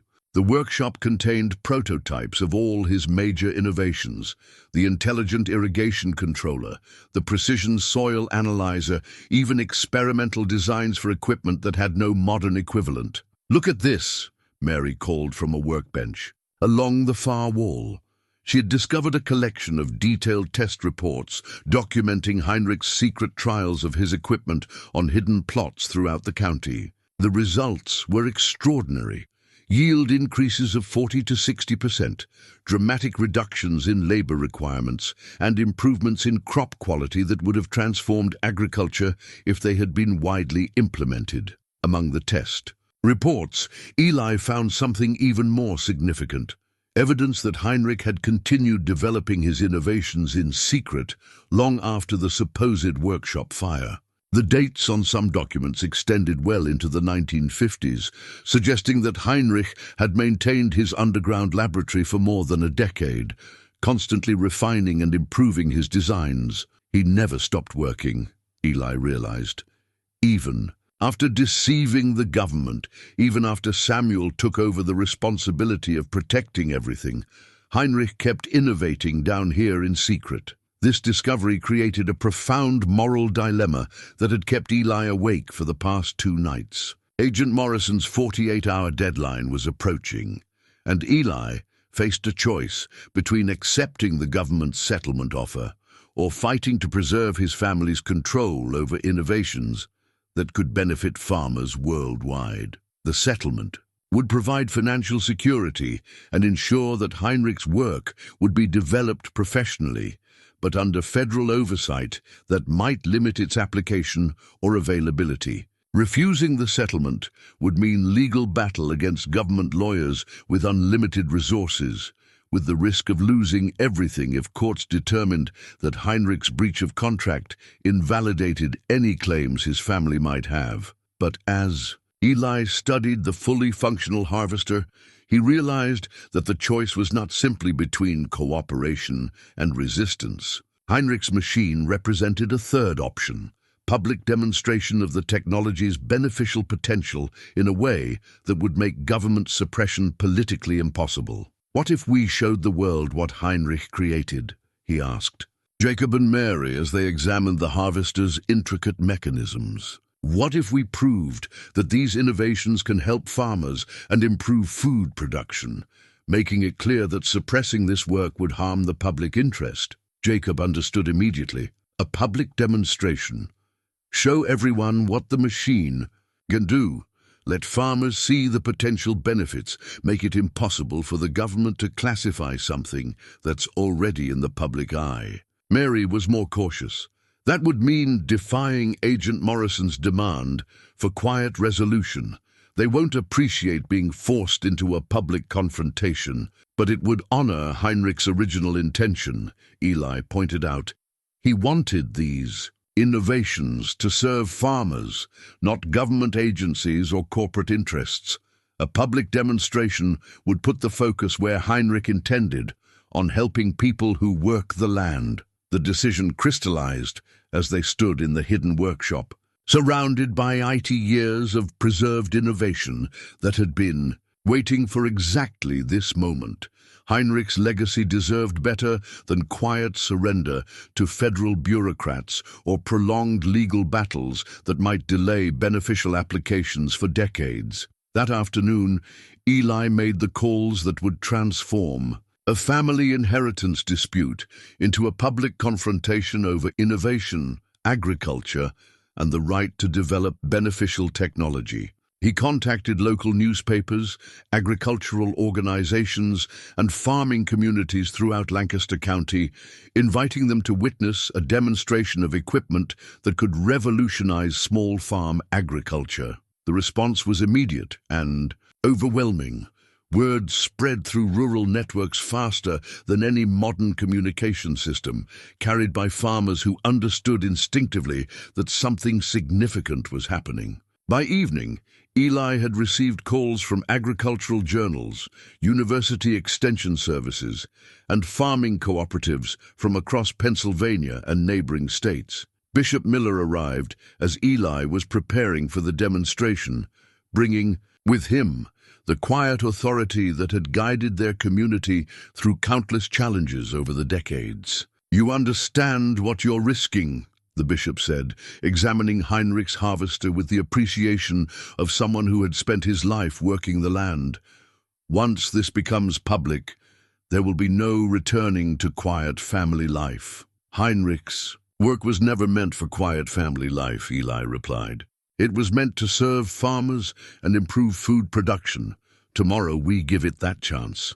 Mary had spent the day preparing for what she understood would be the most important day in their family's history. She had contacted relatives throughout the county, arranged for food and refreshments for what was expected to be a large crowd, and prepared herself emotionally for the confrontation that would inevitably come when federal agents discovered that their deadline had been ignored. As evening approached, vehicles began arriving at Samuel's property: pickup trucks and farm equipment, cars carrying journalists and agricultural experts, even buses bringing delegations from farming communities that had heard about the demonstration through rural networks. The abandoned property that had been a symbol of failure and neglect was transforming into a gathering place for people who understood the importance of agricultural innovation. Eli stood in the barn, making final adjustments to Heinrich's harvester, understanding that the next day would determine whether his grandfather's 80-year effort to preserve beneficial technology would finally achieve its intended purpose. The machine was ready, the crowd was gathering, and the moment of truth was approaching, when Heinrich's legacy would either transform agriculture or be lost forever to government control and corporate interests. The only question remaining was whether Agent Morrison would allow the demonstration to proceed, or whether federal authority would be used to suppress innovations that could benefit farmers worldwide. The crowd that gathered at Samuel's property on that crisp October morning represented every aspect of American agriculture.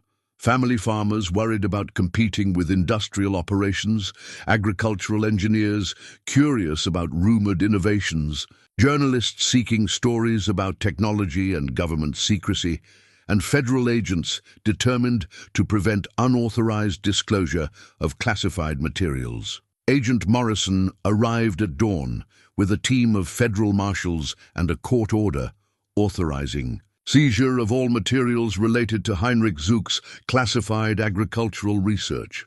But as their black vehicles pulled into the lane, they found themselves facing more than 300 people who had come to witness what promised to be the most significant agricultural demonstration in decades.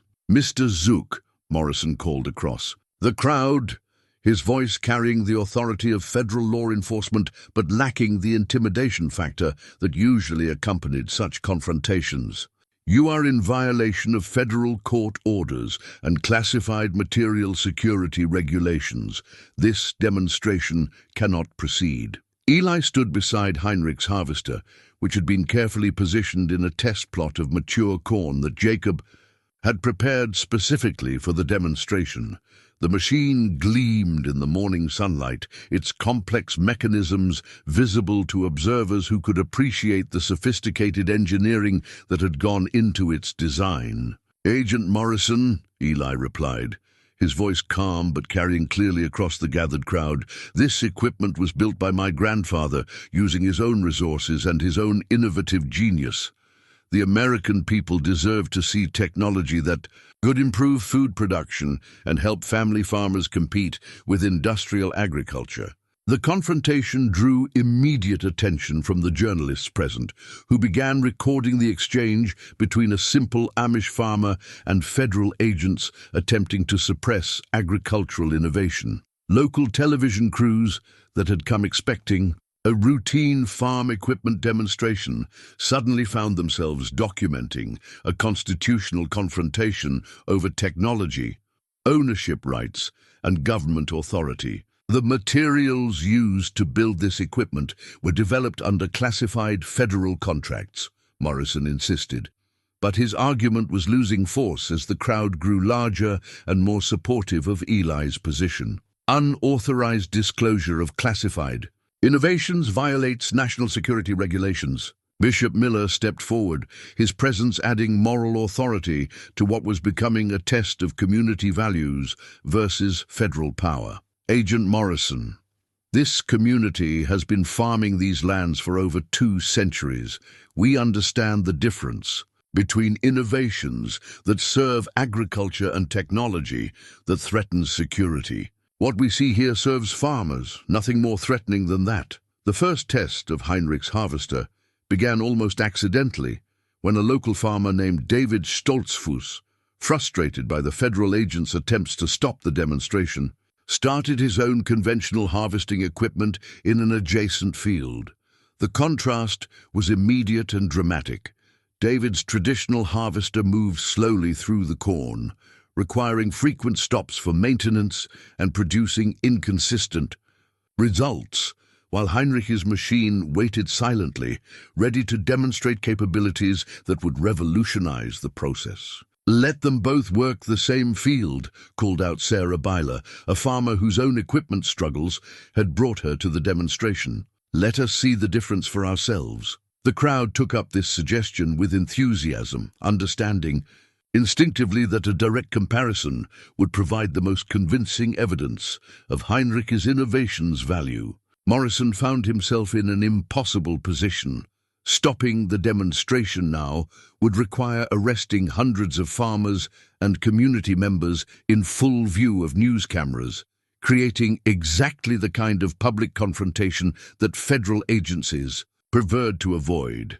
"This is your last warning, Mr. Zook," Morrison said, but his tone suggested defeat rather than authority. "Proceed with this demonstration, and you will face federal prosecution for unauthorized disclosure of classified materials."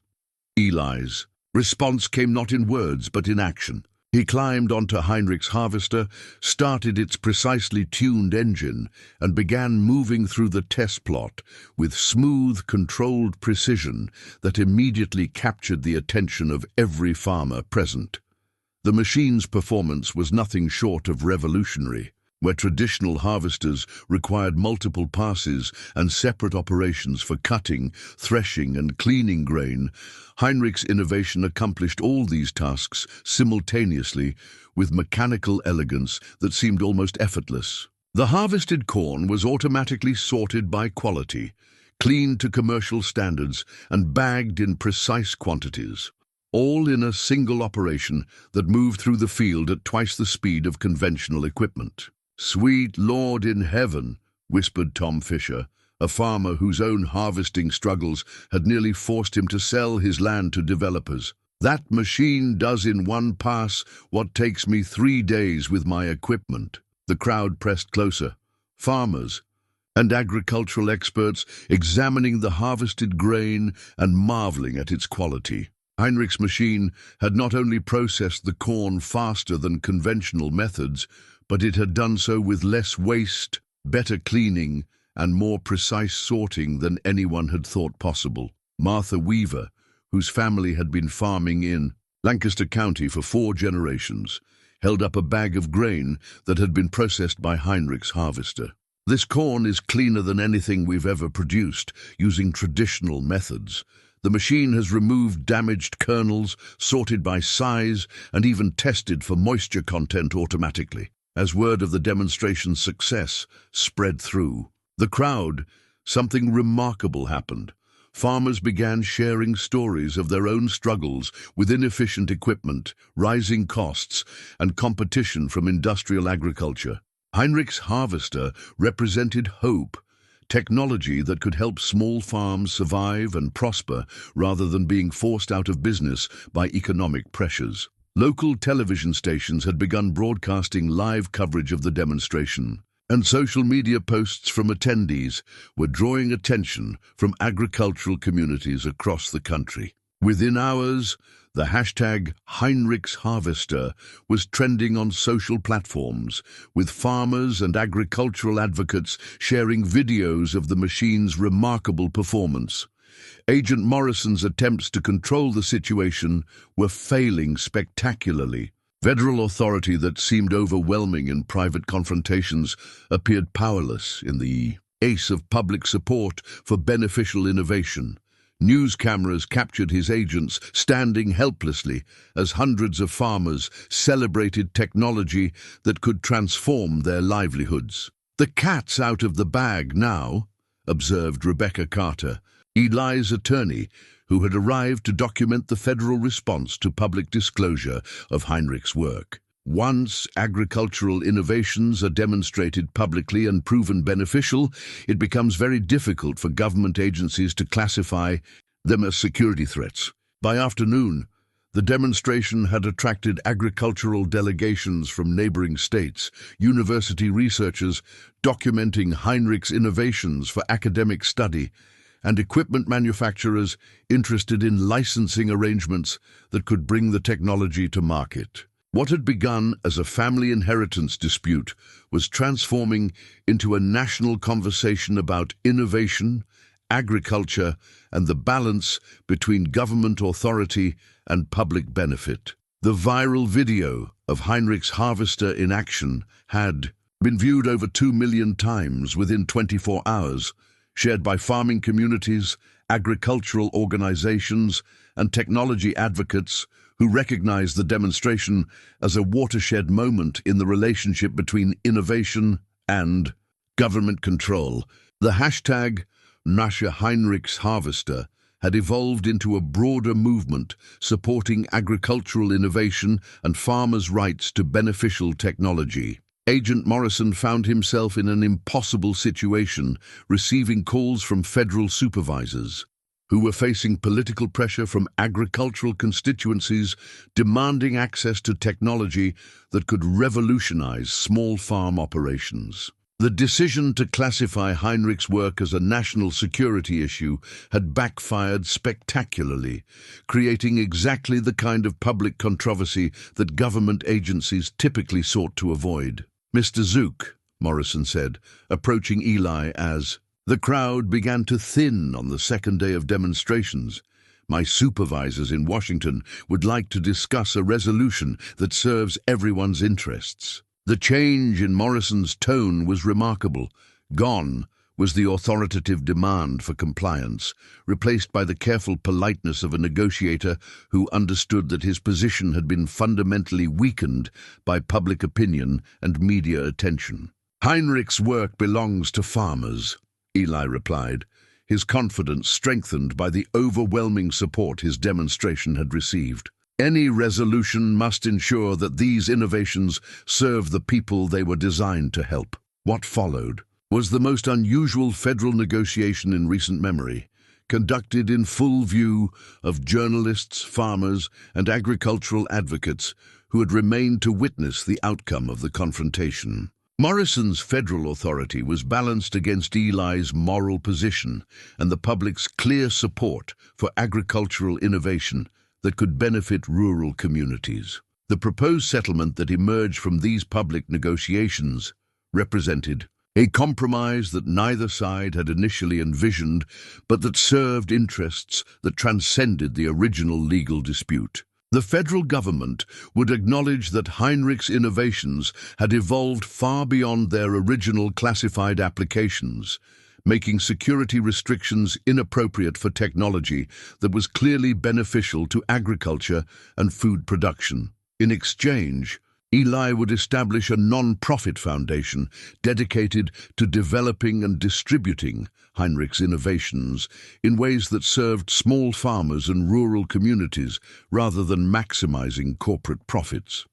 The foundation would receive federal support for research and development while maintaining independence in determining how the technology would be applied and distributed. The Heinrich Zook Agricultural Innovation Foundation, as it came to be known, would hold patents and licensing rights for all of Heinrich's preserved work, ensuring that the innovations remained available to farmers at reasonable costs rather than being monopolized by large equipment manufacturers or government agencies. Most importantly, the settlement established that agricultural innovations developed with public resources should serve public interests, creating a precedent for future disputes over government-funded research and development. Heinrich's case would be remembered not just for the technology it preserved, but for the principle it established about innovation serving community benefit rather than narrow institutional interests. The signing ceremony took place in Samuel's renovated farmhouse, with federal officials, agricultural leaders, and community representatives witnessing the formal resolution of an 8-decade dispute over the ownership and application of revolutionary farming technology. Agent Morrison, who had begun the confrontation as an adversary seeking to suppress Heinrich's work, ended it as a reluctant ally, helping to establish mechanisms for its beneficial development. "Your grandfather would be proud," Bishop Miller told Eli, as they watched federal agents loading their equipment for departure. "He preserved these innovations for exactly this purpose, to serve farmers and improve food production in ways that honor both technical excellence and moral responsibility." Mary had been quietly observing the ceremony, understanding that her husband's decision to fight for Heinrich's legacy had transformed their family's future in ways they were only beginning to comprehend.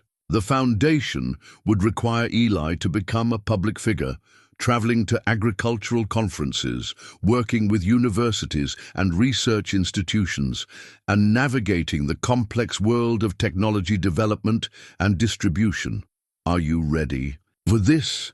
she asked him, as they walked through the property that had been transformed from worthless inheritance to the center of agricultural innovation. "Heinrich spent his life preparing these tools for the right moment," Eli replied, his hand resting on the renovated harvester that had sparked the public demonstration. "Samuel spent 40 years preserving and improving them. I think the moment has finally come to let them serve their intended purpose." As the sun set over Lancaster County, the property that had once represented failure and abandonment had become the headquarters of an agricultural revolution that would benefit farmers throughout the world. Heinrich's vision of innovation serving human needs rather than institutional interests had finally found its proper expression, preserved through 3 generations of dedication and revealed at the moment when it could achieve its greatest beneficial impact. 6 months after the demonstration that changed everything, Eli stood in what had once been Heinrich's hidden workshop, now transformed into a functioning laboratory where agricultural engineers from Penn State University worked alongside Amish craftsmen to refine and improve innovations that had waited 80 years to serve their intended purpose. The Heinrich Zook Agricultural Innovation Foundation occupied both Samuel's renovated farmhouse and a new research facility built on the Eli property's eastern acres, creating a unique partnership between traditional farming wisdom and modern technological development.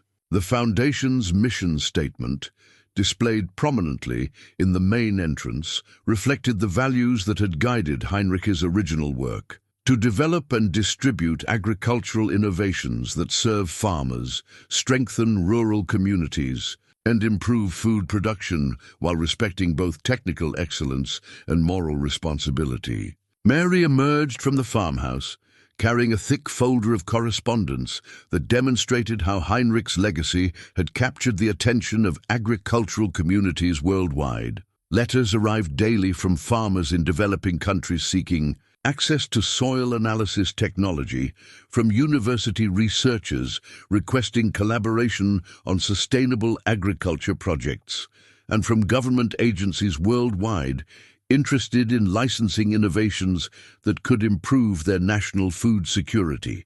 "The delegation from Kenya arrives next week," she reported, settling beside Eli on the porch that overlooked test plots where Heinrich's equipment was being evaluated under various growing conditions. "They're particularly interested in the irrigation systems for semi-arid regions." The Foundation's work had exceeded everyone's expectations, including Eli's. Heinrich's innovations, refined with modern materials and manufacturing techniques, were proving even more revolutionary than their original demonstrations had suggested. The automated harvesting system was reducing labor costs by 60% while improving crop quality. The intelligent irrigation technology was increasing yields by 40%, while reducing water consumption by 30%. The soil analysis equipment was enabling precision fertilizer application that eliminated waste while optimizing plant nutrition. But perhaps most importantly, the technology was being developed and distributed in ways that served small farmers rather than replacing them with industrial operations. Foundation licensing agreements included provisions ensuring that Heinrich's innovations remained affordable to family farms while generating sufficient revenue to support continued research and development. Jacob approached from the research facility where he had been working with university engineers to develop scaled-down versions of Heinrich's equipment suitable for the smallest farming operations. At 29, he had emerged as a natural bridge between traditional agricultural knowledge and modern innovation, understanding both the technical requirements and the practical needs of working farmers. The prototype micro-harvester is ready for field testing, he announced, his excitement evident despite his naturally reserved demeanor. It's designed for farms under 20 acres, but it incorporates all the essential features of grandfather's original design. This development represented the fulfillment of Heinrich's vision in its purest form. Sophisticated agricultural technology made accessible to farmers who had previously been excluded from mechanized efficiency by economic constraints. Small farms that had struggled to compete with industrial agriculture now had access to equipment that could level the playing field while preserving the family farm tradition that formed the backbone of rural communities. Margaret Hoffman, now 88 but still sharp and involved in the Foundation's work, arrived for her weekly consultation about historical context and community relationships. Her memories of Heinrich's original struggles with government officials had proven invaluable in ensuring that the Foundation's current work avoided the conflicts that had forced Heinrich to hide his innovations for so many decades. Heinrich would hardly recognize this place, she observed, watching university students and Amish craftsmen collaborating on equipment improvements. But he would be proud to see his work serving exactly the purposes he intended. The Foundation's success had attracted attention from agricultural equipment manufacturers seeking licensing agreements, but Eli had been careful to ensure that commercial partnerships served farmers' interests rather than maximizing corporate profits. Several major companies had offered substantial sums for exclusive rights to Heinrich's innovations, but the Foundation's charter required that all licensing agreements preserve affordability and accessibility for small farm operations.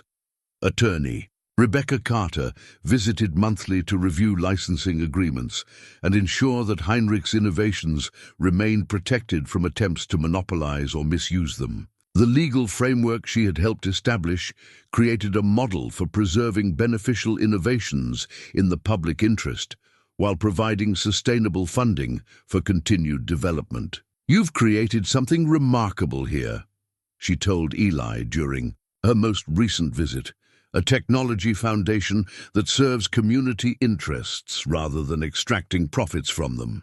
Heinrich's approach to innovation is becoming a model for other inventors and researchers. As evening approached, Eli walked through the test plots where Heinrich's equipment was being evaluated under various conditions, understanding that his grandfather's 80-year effort to preserve beneficial technology for the right moment had achieved its ultimate purpose. The innovations that had been hidden in secret rooms and underground workshops were now serving farmers throughout the world, improving food production while strengthening rural communities. The property that had once been dismissed as worthless, inheritance, had become the center of an agricultural revolution that honored both Heinrich's technical genius and his moral convictions. Samuel's sacrifice of community acceptance to preserve the family legacy had been vindicated, and Eli's decision to fight for public access to beneficial innovation had established principles that would guide future conflicts between institutional interests and community benefit. Most importantly, Heinrich's belief that every piece of land deserves a second chance had been proven true in ways that extended far beyond agriculture. Sometimes what appears worthless contains treasures that can transform the world if someone has the wisdom and courage to look beyond surface appearances and fight for what truly matters. As the sun set over Lancaster County, Eli understood that his inheritance had given him far more than valuable technology. It had provided the opportunity to carry forward a family tradition of innovation serving community needs, ensuring that Heinrich's legacy would continue benefiting farmers and strengthening rural communities for generations to come.